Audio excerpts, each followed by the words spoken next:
In 1919, Johnston McCulley published The Mark of Zorro. It's a great book. When he's exasperated or overly excited throughout the book, Sergeant Gonzalez would exclaim, "Meal mush and goat's milk. Meal mush and goat's milk." Well, in these days of COVID-19, I'm feeling the exasperation of meal mush and goat's milk. Over the last 4 months, we have seen this disease spread uncontrollably. Some of us have been quarantined. Just about all of us have been in some level of lockdown. Some have been laid off from their jobs. All of us have had our lives interrupted, and it's been a frustrating time. Here in our state, as we began to move towards normalcy and opening things up, the rate of infection has once again begun to soar, and to which we say with Sergeant Gonzalez, meal mush and goat's milk. You know, our government leaders are now mandating face masks in public. I know many of us want to argue the wisdom of that decision. Maybe you're one of those folks who just disagree with the decision of our leaders. And I'll just say, you know, that's fine as far as it goes. But don't make it a point of religious contention. This issue of face masks or not to face mask, it's really not a religious issue. It's not a religious liberty issue. It may affect other liberties, but it doesn't affect religious liberty. Other than maybe in terms of, say, Romans 13 in the submitting to governing authorities, or Matthew 22 in terms of loving your neighbor. But the fact is, it's just not a religious liberty issue.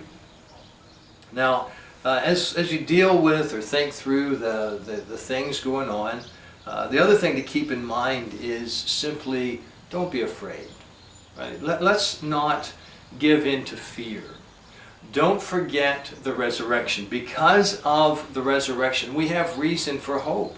Right? Our God is a sovereign God. Our God is the one who has decreed all things that come to pass.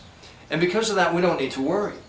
We don't want to live in fear. We don't want to give in to anxiety. In fact, the Bible tells us, be anxious for nothing. So don't be afraid of this disease. But just live graciously, displaying hope to the world around us. Right? As you interact with folks, be kind. Give a smile. Even if you say, well, they can't really see it, they can tell around your eyes. Give a smile. Be kind, be generous, be gracious. You know, the next week or two is going to be difficult again. Some of you are going to find yourselves once more in solitude. And let me just encourage you, in your solitude, get out a pen and paper and write a card, write a letter to a church member, a family member, a co-worker. Write and encourage somebody, or pick up the phone and give some a phone call. Talk to them a little while. Be proactive to shine the light of the gospel to the world around you.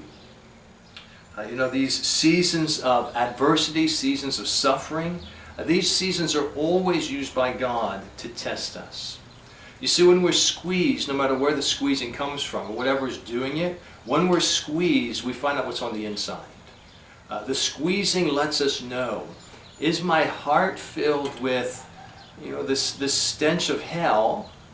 It'll come out in the seasons of squeezing. Or is my heart filled with the aroma of heaven? The seasons of suffering let us know that. The fact is, these are difficult times. And it's difficult for all of us. But I also want to remind you, it's very difficult for our leaders.